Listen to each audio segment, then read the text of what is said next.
बिस्मिल्लाहिर्रहमानिर्रहीम। तो आज की क्लास में बेटा हम चैप्टर नंबर 14 शुरू करने जा रहे हैं, इनकम फ्रॉम बिजनेस का। और ऑब्वियसली ये चैप्टर भी जो इनएडमिसिबल एक्सपेंसेस है उनको कवर कर रहा है। तो जो इनएडमिसिबल एक्सपेंस सेक्शन 21 के अलावा बनते हैं उनको यहाँ पर हम कवर करेंगे। फिर इस चैप्टर में खास तौर पे प्रोविजन फॉर डाउटफुल डेट्स यानी कि बैड डेट के ऊपर डिस्कशन है हमारा।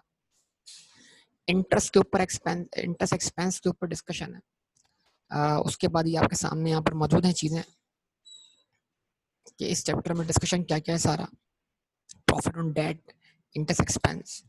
तो एक ब्रीफली मैं आपके सामने क्विक अगर आप इसको समझने की कोशिश करें तो ये बात आपसे यहाँ पर डिस्कस हो जाएगी बड़ी आसानी से।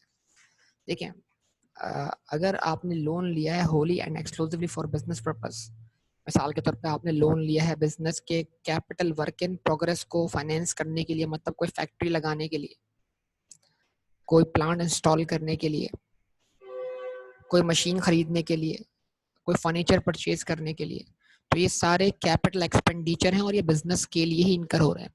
तो ऐसा लोन जो आपने बिजनेस में कैपिटल एक्सपेंडिचर इनकर करने के लिए लिया है, उस लोन का इंटरेस्ट भी Holi and exclusively for business purpose इनकर हो रहा है और वो आपके लिए इंटरेस्ट एक्सपेंस के तौर पे अलाउ किया जाएगा। नंबर 2, अगर आपने कोई बैंक ओवरड्राफ्ट सर्विस ली है या आपने कोई शॉर्ट टर्म फाइनेंसिंग ली है ताकि आप अपने वर्किंग कैपिटल को सपोर्ट कर सकें, यानी कि आप टाइम पे सैलरीज पे कर सकें, यानी कि आप टाइम पर जो है वो अपने क्रेडिटर्स को सेटल कर सकें, आप अपने टाइम पर अपने ऑपरेटिंग एक्सपेंसेस को मीट कर सकें, रेंट पे कर सकें, इलेक्ट्रिसिटी एक्सपेंस पे कर सकें, सो ऑन। तो ऐसा लोन भी Holi and exclusively for business purpose कहलाएगा और आप उसके इंटरेस्ट एक्सपेंस को बिजनेस के अगेंस्ट एक्सपेंस के तौर पे क्लेम कर सकते हैं। लेकिन एक स्पेशल केस है, वो ये है कि हम सब जानते हैं, मैं आप समझ लें इसको डिस्कस ही कर रहा हूँ, समझा रहा हूँ आपको। अच्छा, एक स्पेशल केस है जो हम जानते हैं, वो है डेफिनेशन ऑफ डेप्रिशिएबल एसेट। यानी अगर आपने कैपिटल एक्सपेंडिचर के लिए लोन लिया है तो वो कैपिटल एक्सपेंडिचर जो आपकी बुक्स में कैपिटलाइज होगा, चाहे वो प्लांट हो, चाहे वो मशीनरी हो, चाहे वो फैक्ट्री हो, वो डेप्रिशिएबल एसेट की डेफिनेशन में फॉल करता हो। अगर वो डेप्रिशिएबल एसेट की डेफिनेशन में फॉल करेगा तो ऑब्वियसली फिर ये लोन उस एसेट को खरीदने के लिए, और वो एसेट डेप्रिशिएबल एसेट है यानी वो बिजनेस में पार्टली कम से कम इस्तेमाल हो रहा है कि नहीं हो रहा। तो इसका मतलब यानी अगर लोन कैपिटल एक्सपेंडिचर को फाइनेंस करने के लिए लिया गया है तो वो कैपिटल एक्सपेंडिचर भी बिजनेस के लिए हो, यानी अगर कोई प्लांट है, मशीनरी है, तो वो प्लांट या मशीनरी डेप्रिशिएबल एसेट की डेफिनेशन में फॉल कर जाए। और कोई भी एसेट डेप्रिशिएबल एसेट की डेफिनेशन में फॉल जब करेगा जब वो ओन्ड बाय बिजनेस हो। तो टैक्स में कंट्रोल वाला कॉन्सेप्ट नहीं है, टैक्स में ओन्ड वाला कॉन्सेप्ट है। यानी कि यहां से बात आगे बढ़ती है किस पर, लीज पर। तो अब अकाउंटिंग में आप क्या करते हैं, कोई एसेट लीज पर एक्वायर करते हैं तो आप उस पर कंट्रोल डिफाइन होने की बिना पर एसेट डेबिट कर लेते हैं, या अब IFRS 16 के हिसाब से आप right of use of asset debit कर लेते हैं और lease liability, lease obligation credit कर देते हैं। तो इसका मतलब ये अकाउंटिंग में तो ये एसेट कैपिटलाइज हो गया है, टैक्स में ऐसे एसेट को हम डेप्रिशिएबल एसेट नहीं मानेंगे। तो वो डेप्रिशिएबल एसेट जो है वो इसलिए नहीं मानेंगे क्योंकि वो ओन नहीं है।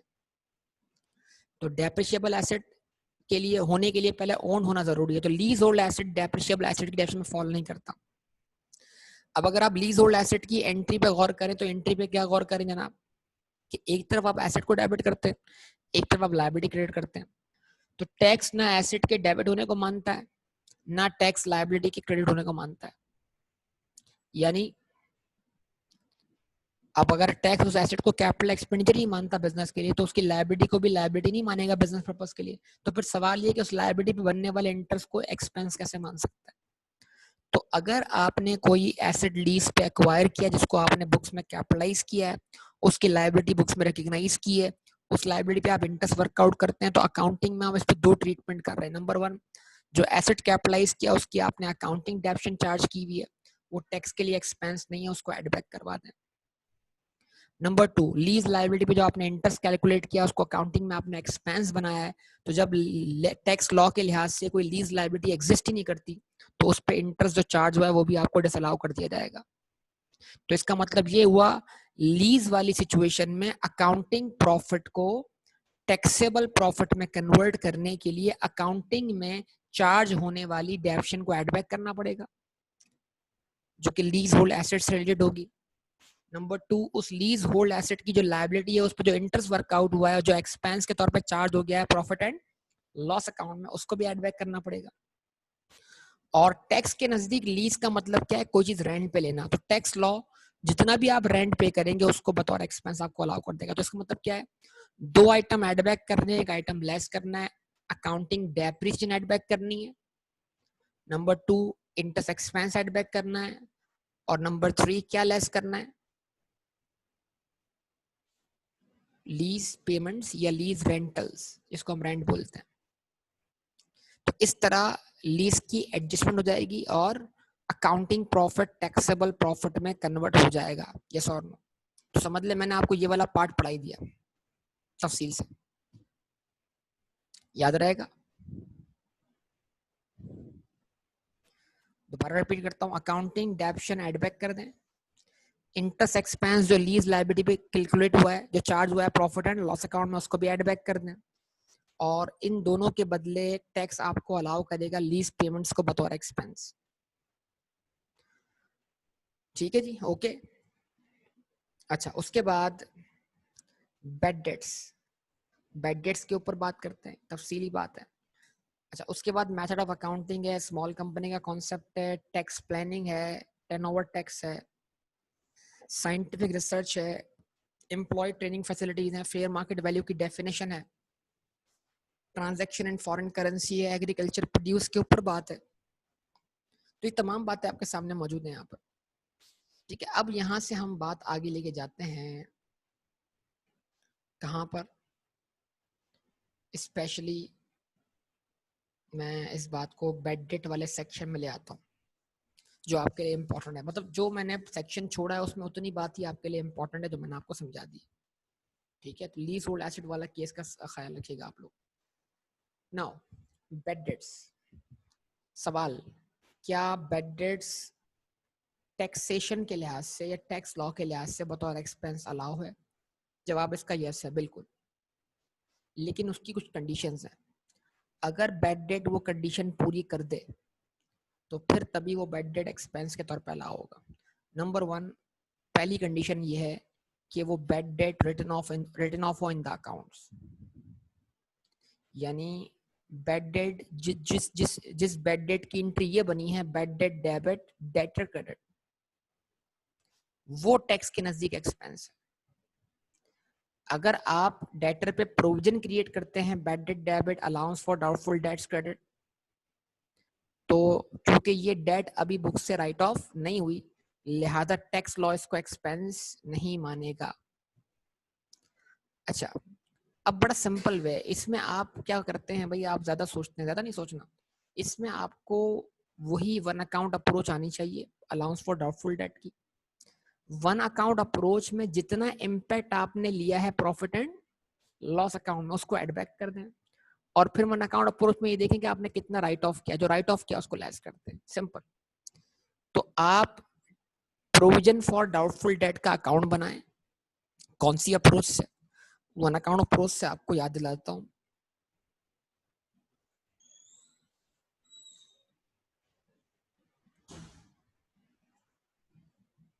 अगर आप इस अप्रोच को फॉलो करेंगे तो आपसे क्वेश्चन बड़ी आसानी से सॉल्व हो जाएगा, वरना आप सोचने में टाइम स्पेंड कर देंगे।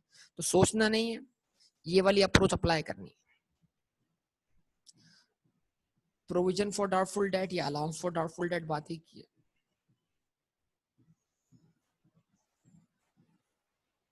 यहां पर इसका आ गया balance BD.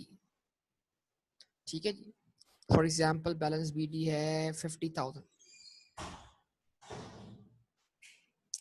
During the year आपने डेटर्स राइट ऑफ किए, और वन अकाउंट अप्रोच में आप जानते हैं इंटर क्या बनती है, provision for doubtful date debit, for example 1,20,000।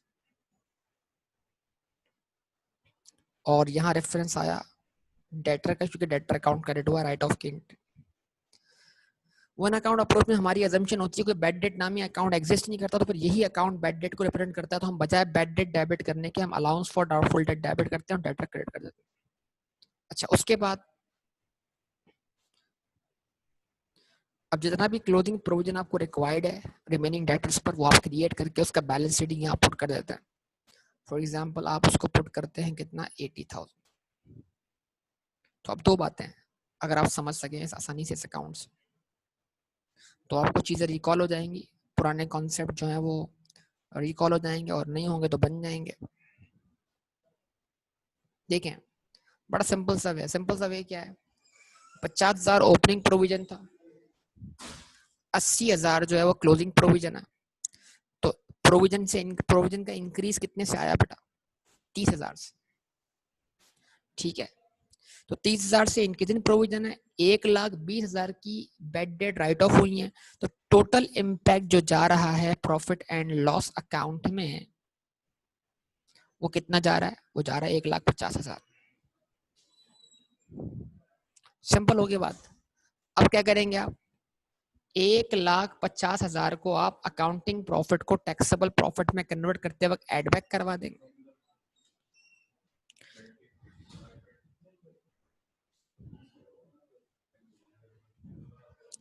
ठीक है,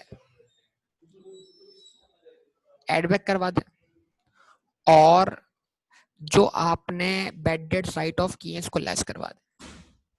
ठीक है जी। तो जब आप क्या करें, फॉर एग्जाम्पल आपके पास अकाउंटिंग प्रॉफिट है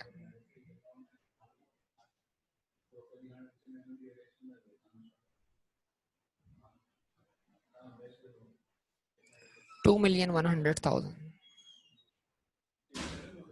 तो आपने ऐड क्या किया, बेड डेट एक्सपेंस पूरा का पूरा जो आपने चार्ज किया प्रॉफिट एंड लॉस अकाउंट में, जिसमें राइट ऑफ भी शामिल है, इंक्रीज इन प्रोविजन शामिल है, कितने से 1.5 लाख से।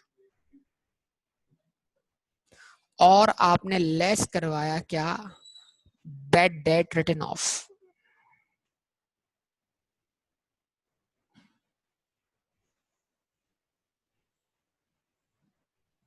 कितने से, 1,20,000 से।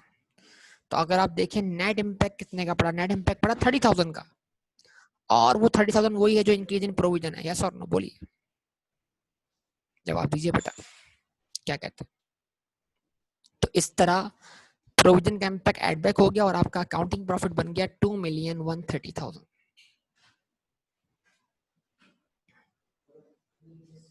ठीक है, अच्छा जी, तो ये वाला पॉइंट आपको क्लियर हो गया। तो पेपर में यही टेक्निक फॉलो करेंगे तो क्वेश्चन ठीक होगा, ज्यादा सोचेंगे तो फिर मसला हो जाएगा। अच्छा जी, अच्छा उसके बाद तो इसका मतलब ये हुआ कि पहली कंडीशन ये बोलती है the debt is written off in the accounts, it means that provision for doubtful debt is not allowable tax deduction unless it is written off in the accounts.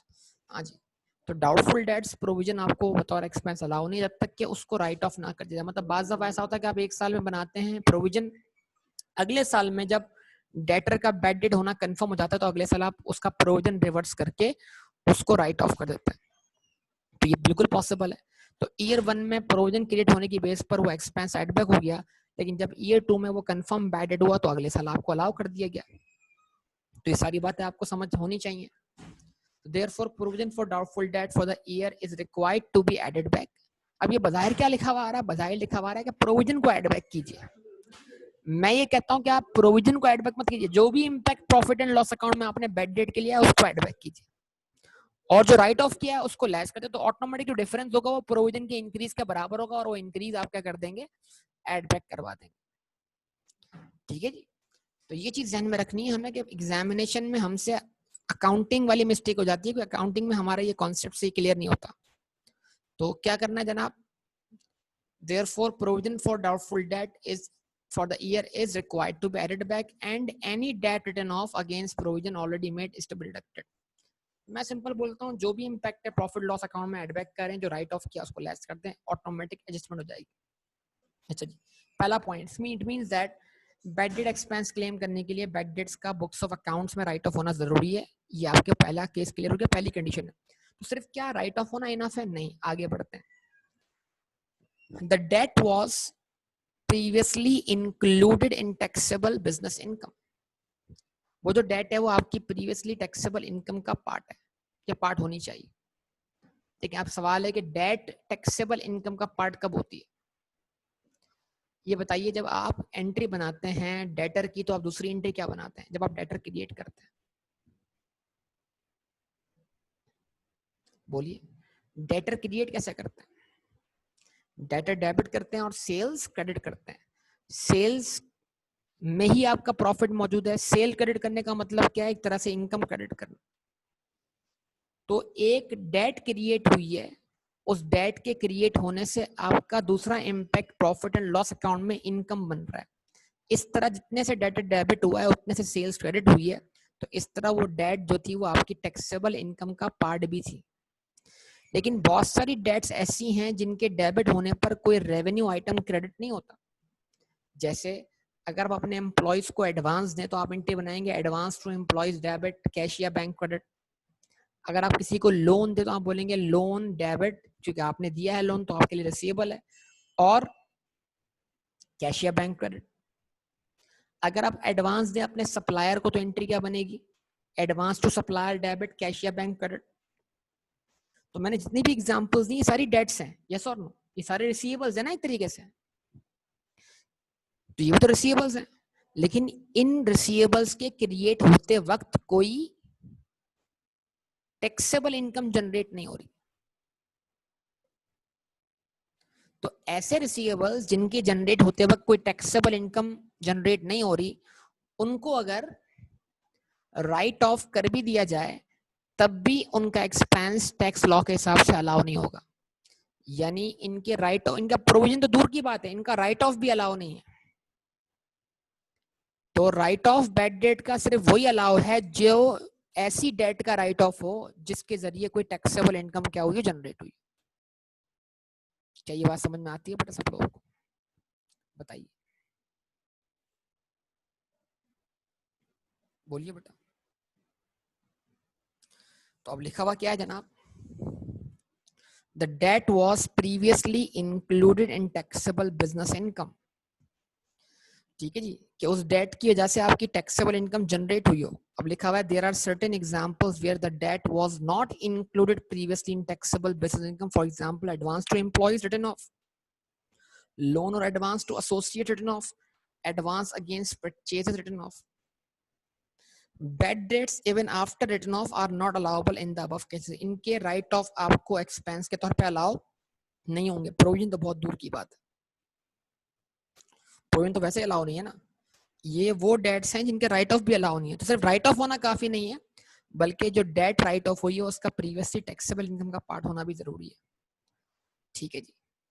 अच्छा, पॉइंट बी किस पे apply नहीं होता? Point B जो है वो उसके उसके बदले पॉइंट सी आ जाता है, जो कि बैंक्स को रिप्रेजेंट करता है। बैंक अगर आपको लोन देगा तो बैंक की एंट्री पास करेगा, लोन डेबिट, क्योंकि बैंक के लिए वो रिसीवेबल है, और आपको कैश दे देगा, कैश क्रेडिट या आपका अकाउंट क्रेडिट जो भी आप कहें उसको, वो पैसा आपके अकाउंट में ट्रांसफर कर देगा। तो बैंक तो इस तरह लोन सेक्शन करता है। तो अगर गौर करें, जब बैंक लोन सैंक्शन कर रहा है तो बैंक की कोई इनकम जनरेट तो नहीं हो रही लोन देते हुए, क्योंकि एक तो रिसीवेबल डेबिट हो रहा है, दूसरा बैंक के ऊपर लायबिलिटी क्रिएट हो रही है, और बैंक क्या कर रहा है? आपका अकाउंट क्रेडिट कर रहा है। तो नेट इफेक्ट तो बैंक की बुक्स में क्या है? जीरो हो गया। या बैंक के पास कैश आउटफ्लो हो जाएगा अगर आपको कैश फॉर्म में लोन दे दिया जाए। क्या कहेंगे? तो फाइनेंशियल इंस्टीट्यूशन का प्राइमरी एक्टिविटी क्या है? लोन देना। उनके पास कोई रेवेन्यू नहीं है, तो उनका जो डेट होगा वो ऑब्वियसली प्राइमरी एक्टिविटी के थ्रू अगर जनरेट हो रहा है लोन देकर, तो ऑब्वियसली उसका बेड डेट जो है बतौर एक्सपेंस उन फाइनेंशियल इंस्टीट्यूट को अलाउ किया जाएगा, क्योंकि वो उनकी प्राइमरी एक्टिविटी है। इसका मतलब क्या हुआ? ये जो पॉइंट नंबर बी में the debt was previously included in taxable in business income, ये वाली कंडीशन जो है वो बैंक के लिए इस हद तक एप्लीकेबल नहीं है कि अगर बैंक ने लोन दिया हो बतौर फाइनेंशियल इंस्टीट्यूशन, तो उसको अगर वो राइट ऑफ करे तो बैंक को वो एक्सपेंस अलाउ कर दिया जाएगा। हाँ, लेकिन अगर बैंक ही अपने एम्प्लॉयज को लोन दे within the premises, within the organization, by हैसियत एम्प्लॉयर, ठीक है, तो फिर जाहिर सी बात है वो फिर वो तो इंटरनल मैटर हो जाएगा उनका। फिर वो बतौर फाइनेंशियल इंस्टीट्यूशन नहीं है बल्कि बतौर एम्प्लॉयर है, तो फिर वो पॉइंट नंबर बी में फॉल कर जाएगा।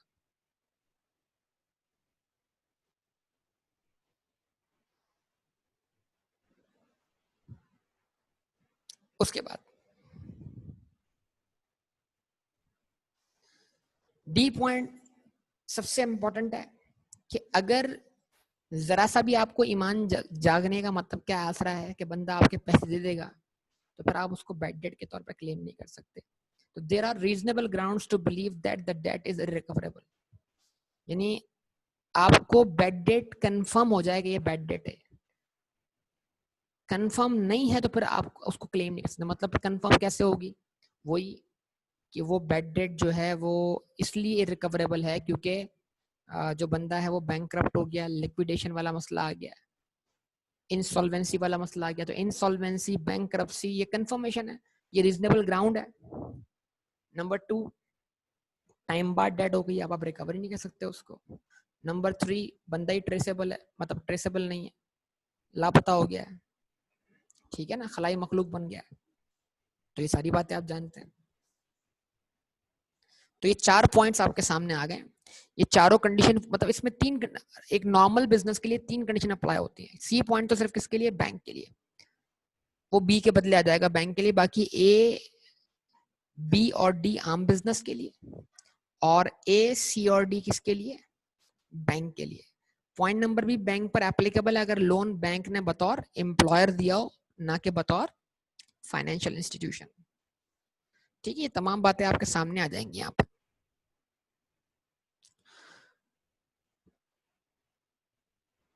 अब यहाँ पर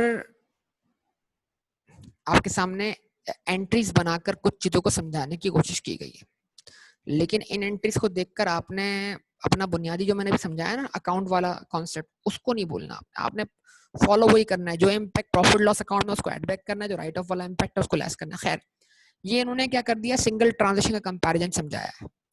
मिसाल के तौर पर आपने अकाउंटिंग के अंदर एंट्री बनाई, bad debt expense debit account receivable credit, यानी आपने एक डेटर को बगैर प्रोविजन क्रिएट किए राइट ऑफ कर दिया। तो इसका मतलब ये हुआ कि आपने राइट ऑफ वाली कंडीशन पूरी कर दी। तो राइट ऑफ वाली कंडीशन अगर पूरी है और उसके बाद ये जो बैड डेट, ये जो डेट थी, ये प्रीवियसली आपकी टैक्सेबल इनकम का पार्ट भी थी, और आपके पास अगर कोई रीजनेबल ग्राउंड नहीं है कि ये डेट जो है वो रिकवरेबल है, ये मतलब यानी कि रीजनेबल ग्राउंड है कि ये रिकवरेबल है, तो फिर जाहिर सी बात है आपने टैक्स की सारी कंडीशन पूरी कर दी। तो जैसा ये अकाउंटिंग के लिए एक्सपेंस है, वैसा ये टैक्स के लिए एक्सपेंस है। अच्छा, अब इसको लॉजिकली सोचो तो बड़ा सिंपल सा मामला है। तो अगर आपने सेम ईयर में उसको राइट ऑफ कर दिया बगैर कोई प्रोविजन क्रिएट किए, तो इसका बड़ा सिंपल सा मायना है कि जो आपने प्रॉफिट लॉस में इम्पैक्ट लिया है उसमें भी ये इम्पैक्ट शामिल है, और जो आपने बैड डेट राइट ऑफ किया उसमें भी इम्पैक्ट शामिल है। तो अगर आप प्रॉफिट लॉस में इस इम्पैक्ट को एड बैक कर देते हैं और फिर दोबारा बैड डेट राइट ऑफ में इस इम्पैक्ट को लेस कर देते हैं, तो फिर ऑटोमेटिकली इसका कोई इफेक्ट नहीं पड़ेगा। तो आसान लफ्जों में, जैसा ये अकाउंटिंग में एक्सपेंस है वैसा ये टैक्स में एक्सपेंस है। तो सिंपल लैंग्वेज क्या हुई इसकी, कि अगर अकाउंटिंग में बगैर प्रोविजन बनाए बैड डेट राइट ऑफ कर दी जाती है, डेटर को राइट ऑफ कर दिया जाता है और बाकी कंडीशन पूरी हो जाती हैं, तो ये अकाउंटिंग के लिए भी ऐसा एक्सपेंस है जैसा टैक्स के लिए एक्सपेंस है। सॉरी, टैक्स के लिए भी ऐसे एक्सपेंस है जैसा अकाउंटिंग के लिए एक्सपेंस।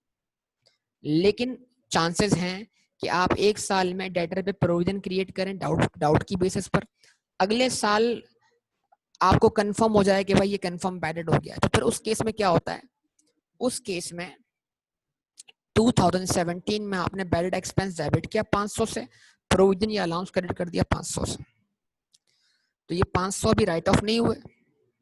ये 500 जैसी एग्जांपल हमने दी उस 30,000 की तरह है जिसका इम्पैक्ट एड बैक हो गया था।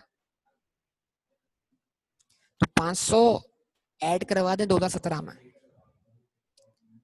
और जब नेक्स्ट ईयर आप इस प्रोविजन के अगेंस्ट डेटर को राइट ऑफ करें, तो 2017 में ये एक्सपेंस अकाउंटिंग के लिए एक्सपेंस था लेकिन टैक्स के लिए एक्सपेंस नहीं था, आपने एड बैक करवा लिया। लेकिन 2018 में आपने प्रोविजन डेबिट किया और अकाउंट रिसीवेबल क्रेडिट किया, तो 2018 में ये अकाउंटिंग के में एक्सपेंस तो नहीं बना लेकिन ये टैक्स के लिए क्या है, एक्सपेंस है। तो आपने 2018 में इसका इम्पैक्ट लेस कर देना। तो ईयर 1 में प्रोविजन बना, एक्सपेंस एड बैक हो गया। ईयर 2 में प्रोविजन के अगेंस्ट रिसीवेबल राइट ऑफ हो गया, तो अगले साल क्या कर देंगे, इसको टैक्सेबल इनकम के अगेंस्ट एक्सपेंस के तौर पर क्लेम कर लिया जाएगा। हाँ जी, क्या ये बात क्लियर होती है सब लोगों को बेटा? अच्छा जी, अब एडवांस टू एम्प्लॉय कौन सी डेट है बेटा, जो कि प्रीवियसली टैक्सेबल इनकम का पार्ट नहीं है। तो भले इसका आप बैड डेट राइट ऑफ भी कर दें, bad debt debit advance credit, तब भी ये एक्सपेंस के तौर पे अलाउ नहीं किया जाएगा, ये एड बैक हो जाएगा। और अगर आपने 2017 में इसका प्रोविजन बनाया है, bad debt debit provision for advance to employee credit, तब भी एड बैक ही हो जाएगा। लेकिन जब आप इस प्रोविजन के अगेंस्ट डेट को राइट ऑफ कर देंगे तो फिर कोई इफेक्ट लेने की जरूरत नहीं है, क्योंकि आप ऑलरेडी एक्सपेंस तो एड बैक कर चुके थे। और ईयर 2 में जब आपने इसको राइट ऑफ किया तो आपने अकाउंटिंग में तो कोई एक्सपेंस चार्ज नहीं किया, और टैक्स के लिए एक्सपेंस है ही नहीं वैसे भी, क्योंकि ये एडवांस टू एम्प्लॉय था, ये प्रीवियसली टैक्सेबल इनकम का पार्ट नहीं है। तो यहाँ पर क्या आ गया बेटा, नो इफेक्ट आ गया। क्या ये बात क्लियर होती है बेटा सब लोगों को? जवाब दें।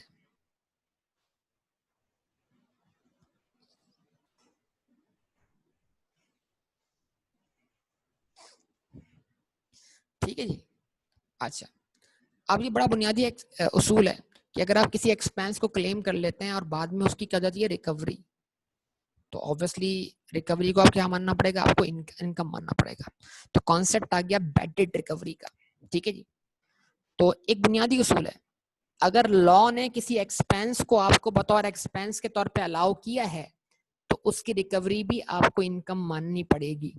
लेकिन अगर लॉ ने किसी एक्सपेंस को आपको बतौर एक्सपेंस अलाउ नहीं किया तो फिर ऑब्वियसली लेने वाले और देने वाले पार्ट बराबर होना चाहिए ना भाई। हाँ, टैक्स के कभी कभार ऐसा होता है, नहीं होता है, लेकिन यह है कि अगर लॉ ने किसी एक्सपेंस को बतौर एक्सपेंस अलाउ नहीं किया है तो फिर उसकी रिकवरी को भी हम इनकम नहीं मानेंगे टैक्स लॉ के पॉइंट ऑफ व्यू से। ठीक है जी। तो जरा हम बैड डेट रिकवरी की बात करते हैं। इसका मतलब क्या हुआ, अगर बैड डेट रिकवरी हुई है किसी ऐसे बैड डेट की जो कि प्रीवियसली टैक्सेबल इनकम का पार्ट था, तो उसको आपने एक्सपेंस के तौर पे क्लेम कर लिया, बाद में वो पैसा रिकवर होगा तो रिकवरी को क्या मानना पड़ेगा, इनकम मानना पड़ेगा, यस और नो। लेकिन फर्ज करें आपने एडवांस टू एम्प्लॉय को बैड डेट ट्रीट कर लिया, एक्सपेंस मान लिया, लेकिन टैक्स लॉ ने टैक्सेबल इनकम को कैलकुलेट करवाते वक्त उसको एड बैक करवा दिया, आपकी इनकम में शामिल करवा दिया। अब उसकी रिकवरी आप इनकम ट्रीट नहीं कर सकते, लेकिन क्योंकि अकाउंटिंग में आपने रिकवरी को इनकम ट्रीट किया होगा तो लिहाजा अकाउंटिंग प्रॉफिट को टैक्सेबल प्रॉफिट में कन्वर्ट करते हुए क्या करेंगे, आप उस रिकवरी को इनकम में से लेस कर देंगे, यस और नो। ये बुनियादी कायदा समझिएगा। जो एक्सपेंस टैक्स के नजदीक एक्सपेंस नहीं है, टैक्स ने डिसअलाउ किया है, तो फिर उसकी रिकवरी भी इनकम नहीं बननी चाहिए, और वो अकाउंटिंग में इनकम बनी भी होगी तो टैक्सेबल इनकम कैलकुलेट करते वक्त क्या कर देंगे, उसको लेस कर देंगे। अब ये कॉन्सेप्ट है रिकॉर्ड एक्सपेंडिचर का, और ये सिर्फ और सिर्फ महदूद नहीं है यहाँ तक, ये इससे आगे तक बात जाती है हमारी।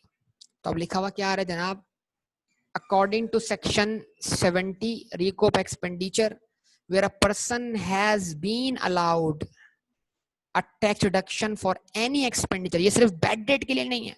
फॉर एग्जाम्पल कोई इंश्योरेंस क्लेम, आपको कोई इंश्योरेंस क्लेम था, या सॉरी कोई लॉस हुआ था आपको, यानी कोई इन्वेंट्री लॉस हो गया था, कोई इन्वेंट्री डिस्ट्रॉय हो गई थी, सो तो उस लॉस को आपने एक्सपेंस क्लेम किया, लेकिन बाद में आपको उसका इंश्योरेंस मिल गया या बाद में कहीं से उसकी सेटलमेंट मिल गई, तो जाहिर सी बात है जो लॉस आपने क्लेम किया अगर उसके अगेंस्ट ही आपको रिकवरी हो रही है तो वो रिकवरी इनकम मानी जाएगी।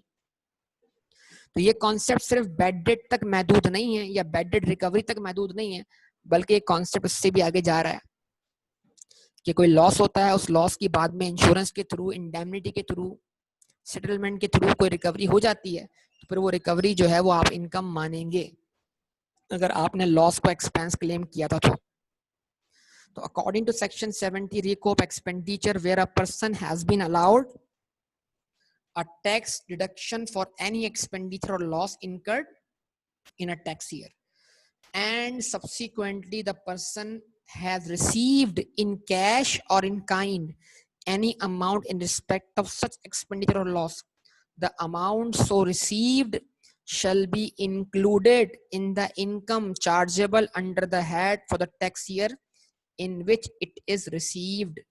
तो फिर वो अमाउंट रिसीव उस हेड ऑफ इनकम का पार्ट माना जाएगा जिस हेड ऑफ इनकम के अगेंस्ट आपने वो एक्सपेंस क्लेम किया था। ये चीज ध्यान में रखिएगा।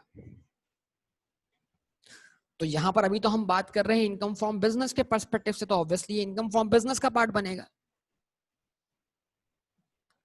तो अगर आपको बैड डेट एक्सपेंस अलाउ किया गया था तो उसकी रिकवरी इनकम मानी जाएगी। The said concept is also applicable for the recovery of bad debt, and therefore recovery against bad debt already allowed as a tax deduction is taxable amount. However, if the bad debt was not allowed as a deduction in previous year, then the same shall not be treated as taxable amount and shall be deducted from accounting profit in which the said amount has been taken as income. आगे बात, ये वही बात है, अगर expense allow किया गया है तभी रिकवरी इनकम है, और अगर एक्सपेंस अलाउ नहीं किया गया तो रिकवरी इनकम नहीं है। तो फिर जिस साल रिकवरी हुई है वो आपके अकाउंटिंग प्रॉफिट में शामिल होगी, उसको अकाउंटिंग प्रॉफिट से लेस कर दें ताकि वो टैक्सेबल पर्पस के लिए इनकम ना बन सके। तो ये तमाम बातें आपके सामने।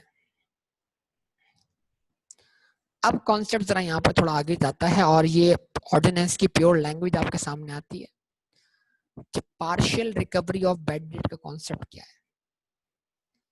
कि बैड डेट की अगर क्या होती है, पार्शियल रिकवरी होती है, ठीक है। तो पार्शियल रिकवरी को हम किस तरह ट्रीट करेंगे,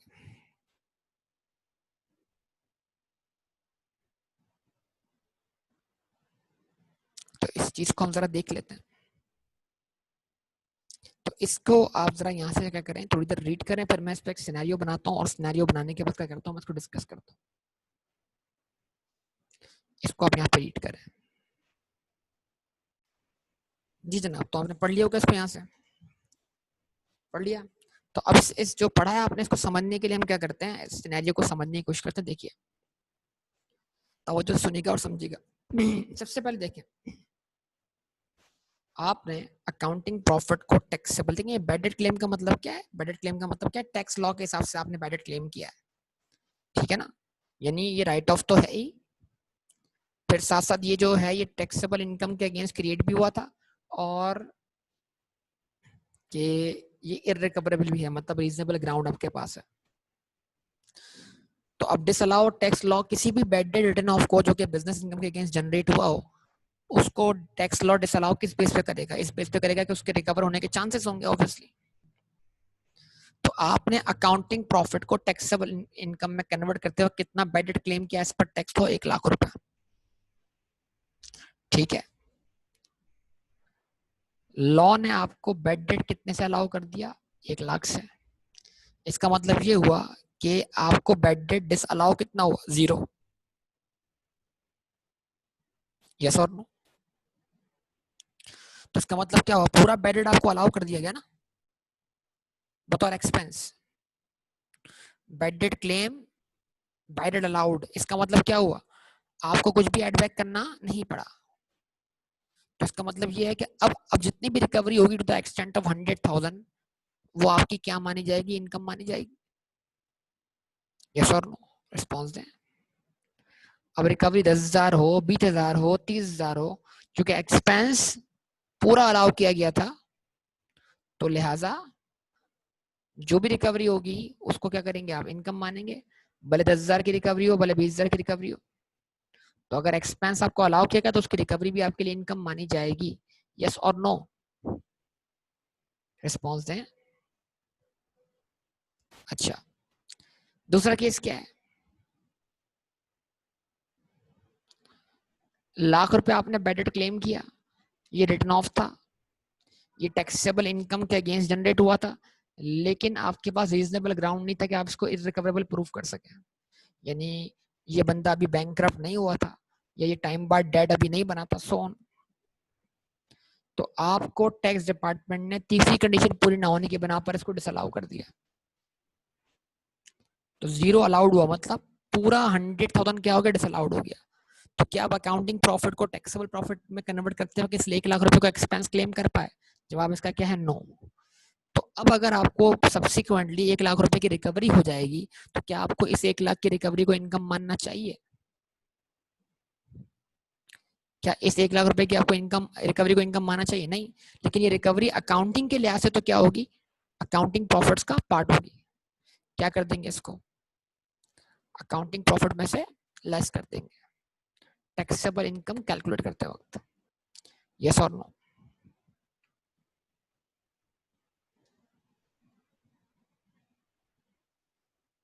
ठीक है जी। अच्छा, अब यहां से सिनेरियो इंटरेस्टिंग है और टेक्निकल है, समझिएगा जरा बात को। आपने बेड डेट कितना क्लेम किया? 1,00,000 रुपए। आपको बेड डेट कितना अलाउ किया गया? 80,000 रुपए। यानी ये बोला गया 20,000 रुपए हो सकता है आपको रिकवर हो जाए। तो 20,000 वाला पोर्शन क्योंकि इरिकवरेबल होने के लिए आपके पास कोई रीजनेबल ग्राउंड मौजूद नहीं था, तो 20,000 को आपकी इनकम में एड बैक करवा दिया गया। तो अब जो भी रिकवरी होगी 20,000 रुपए तक, वो रिकवरी आपकी इनकम नहीं कहलाएगी।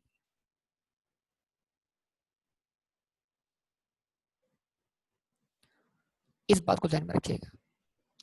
यानी आपने 1,00,000 रुपए एक्सपेंस क्लेम किया, आपको 80,000 एक्सपेंस अलाउ हुआ, तो आपको अपने एक्सपेंस लेवल को 1,00,000 से 80,000 बनाने के लिए अपनी इनकम में 20,000 क्या करना पड़े? एड बैक करना पड़े। तो अब अगर सब्सिक्वेंटली 20,000 रिकवर हो जाते हैं, तो 20,000 रुपए तक जो भी रिकवरी होगी वो आपकी इनकम नहीं मानी जाएगी। तो क्या करेंगे? उसको अकाउंटिंग प्रॉफिट में से लेस कर देंगे। क्या ये बात समझ में आती है सब लोगों को? जवाब देंगे सब लोग बेटा? अच्छा जी, ओके। 1,00,000 रुपए से आपने बेनिफिट क्लेम किया, 80,000 से आपको अलाउ हुआ, 20,000 से डिसअलाउ हुआ, लेकिन आपकी जो रिकवरी थी वो डिसअलाउड अमाउंट से ज्यादा थी। रिकवरी जो है वो डिसअलाउड अमाउंट जो कि 20,000 है उससे ज्यादा है। कितने से ज्यादा है? 25,000, यानी 5,000 से ज्यादा है। तो इसका मतलब क्या है? 20,000 तक जो रिकवरी हुई है वो इनकम नहीं मानी जाएगी, और जितनी रिकवरी 20,000 से एक्सेस है वो आपके लिए इनकम मानी जाएगी। यस और रिस्पॉन्स है? तो इस केस में क्या होगा? इस केस में अकाउंटिंग में रिकवरी कितने से इनकम बनी हुई है? 25,000 से। उसको लेस कर देंगे, और टैक्स पॉइंट ऑफ व्यू जो रिकवरी इनकम बननी चाहिए वो कितनी बननी चाहिए?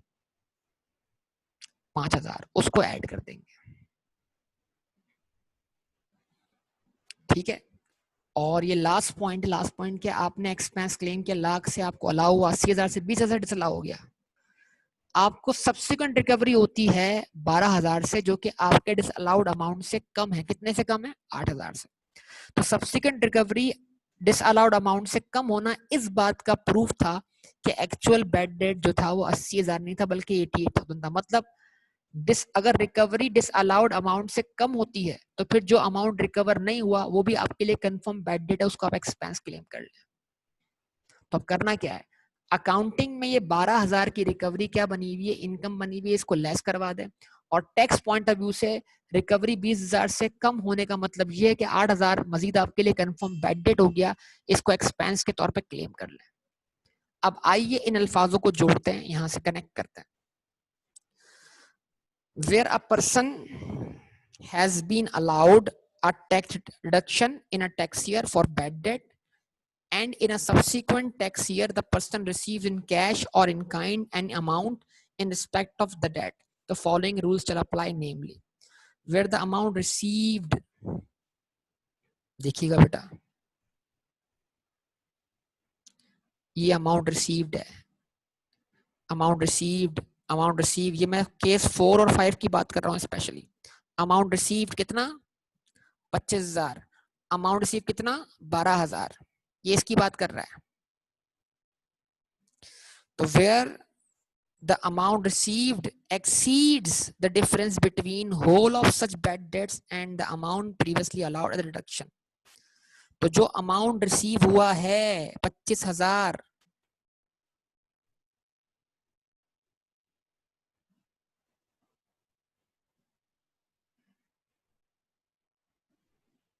जो अमाउंट रिसीव हुआ है 25,000,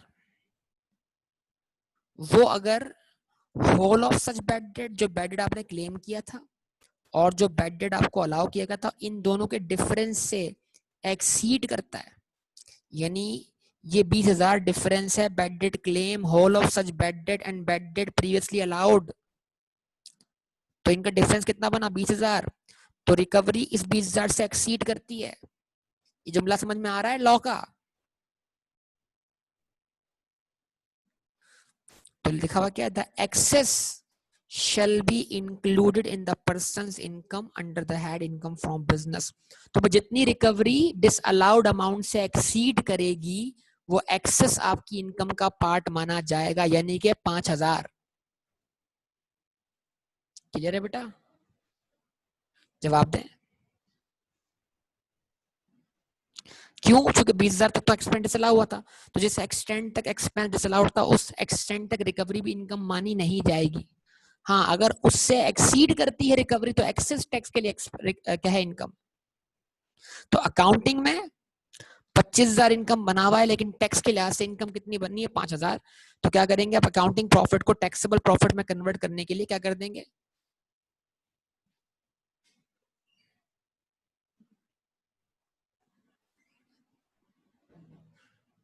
अकाउंटिंग प्रॉफिट को टैक्सेबल प्रॉफिट में कन्वर्ट करने क्या करेंगे आप? 25,000 इनकम में से लेस कर देंगे, 5,000 ऐड कर देंगे। ऐसा ही है। आइए दूसरे पार्ट की तरफ आते हैं। Where the amount received is less than the difference between whole of such bad debt and the amount allowed as a deduction under this section। ठीक है, ये 12,000 क्या है भाई? ये 12,000 अमाउंट रिसीव्ड है, and amount received is less than the difference between whole of such bad debt and bad debt allowed under this ordinance. तो जो डिफरेंस है जो डिसअलाउड है, अगर रिकवरी डिसअलाउड अमाउंट से क्या है? लेस देन है, तो फिर क्या होगा? द शॉर्टफॉल, तो जो शॉर्टेज होगी, the shortfall shall be allowed as bad debt deduction in computing the person's income under the head income from business for the tax year in which it was received। तो फिर जो shortfall है उस shortfall को आप क्या करेंगे? Expense मान लेंगे, क्योंकि जो कम जितने से अमाउंट कम रिकवर हुआ है वो कंफर्म बैड डेट हो गया, यानी अब वो बंदा उतना पैसा देने के लिए काबिल नहीं रहा, ये कंफर्मेशन हो गई एक तरह की। तो फिर उस 8,000 को आप एक्सपेंस के तौर पर क्लेम कर लेंगे आपके सामने। तो अब क्या हुआ? अकाउंटिंग में आपने 12,000 को रिकवरी के तौर पे इनकम माना होगा, आप 12,000 क्या करें उसमें से लेस करें, और जो शॉर्टफॉल है फिर उसको एक्सपेंस के तौर पे क्लेम करें 8,000 से। ये पूरा सिनेरियो आपके सामने आ गया बेटा। और अब ये एग्जांपल हमारी वाली यहाँ दी गई है, लेकिन ये सिर्फ 2 पॉइंट्स लिखे गए हैं जो हमने अभी आखिर में लिखे हैं। वो जो 5 पॉइंट हमने बनाया वो सारे यहाँ लिखे हुए नहीं। The following chart may be helpful for the students to understand the provision in respect of partial recovery of bad debts। ये वही चार्ट है जो भी हमने बनाया, और ये इम्पैक्ट हमने सारे समझ लिए। ठीक है जी, तो ये सारी बात आपके सामने है, मौजूद है यहाँ पर। उसके बाद बात होती है किस चीज के ऊपर? मेथड ऑफ अकाउंटिंग की तरफ। हम जानते हैं जनाब 2 अकाउंटिंग मेथड एप्लीकेबल है। एक कौन सा अकाउंट है? Cash based accounting. दूसरा कौन सा है? Accrual based accounting. ठीक है जी। तो लॉ ये कहता है कि ऑब्वियसली इनकम फ्रॉम बिजनेस की जो कैलकुलेशन है वो ज्यादातर अक्रूवल बेसिस है, लेकिन इनकम फ्रॉम बिजनेस के हेड में दोनों किस्म की टैक्सेशन अलाउ है, कैश बेसिस भी और अक्रूवल बेसिस भी। देखिए समझे, सैलरी कौन सी बेसिस पे टैक्स हुई? रिसिट बेसिस पे, यानी कैश बेसिस पर। उसके बाद हम गए नेक्स्ट हेड पर, इनकम फ्रॉम प्रॉपर्टी, वो कौन सी बेसिस पे टैक्स हुई? अक्रूवल बेसिस पर। फिर हम गए कैपिटल गेन की तरफ, वो कौन सी बेसिस पे टैक्स हुआ? अक्रूवल बेसिस पर। फिर हम गए इनकम फ्रॉम अदर सोर्सेज, वो किस बेस पे टैक्स हुआ? रिसिट बेसिस पर।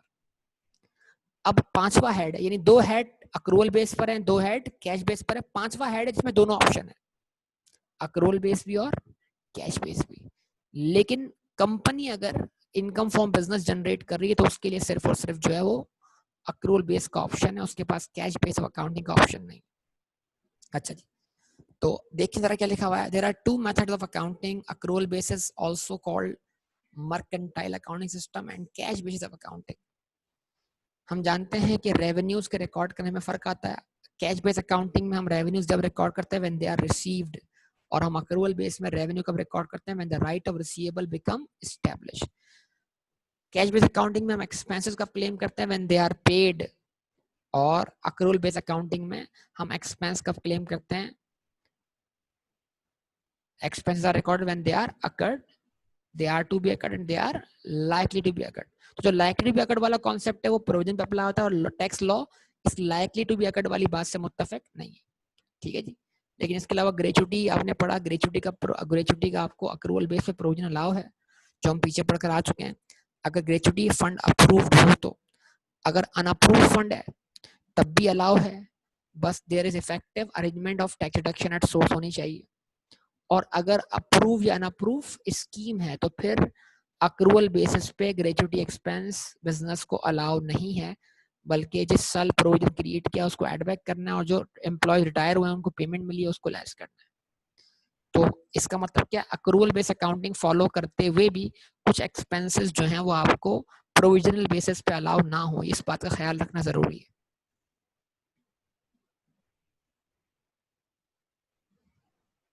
समझे बात को बेटा? तो यहाँ पर क्या है लिखा हुआ, क्या आ गया, company is required to follow accrual basis accounting. The business entity other than a company may follow cash basis accounting or accrual based accounting at its discretion regularly applied. यानी एक बार अपनी पॉलिसी तय कर लें फिर उसको कंसिस्टेंटली अप्लाई करें।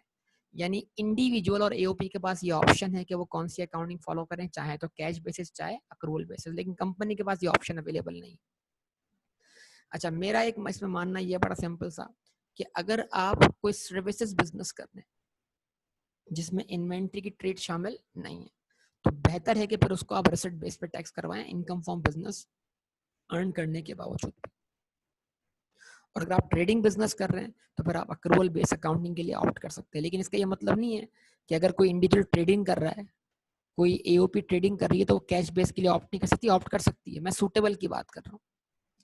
तो अगर सर्विस दे रहे हैं आप, कोई लॉ फर्म है, ठीक है जी, कोई क्या कहते हैं जनाब, इदारा है जो सर्विसेज दे रहा है, हॉस्पिटल है, तो मतलब वहां पर सूटेबल जो है वो हो सकता है कि कैश बेस अकाउंटिंग हो उनके लिए। लेकिन ये उनकी चॉइस है, चाहे तो अक्रूवल बेस फॉलो करें चाहे तो कैश बेस फॉलो करें। तो ये आपके सामने एक बुनियादी वाला यहाँ पर आ जाती है।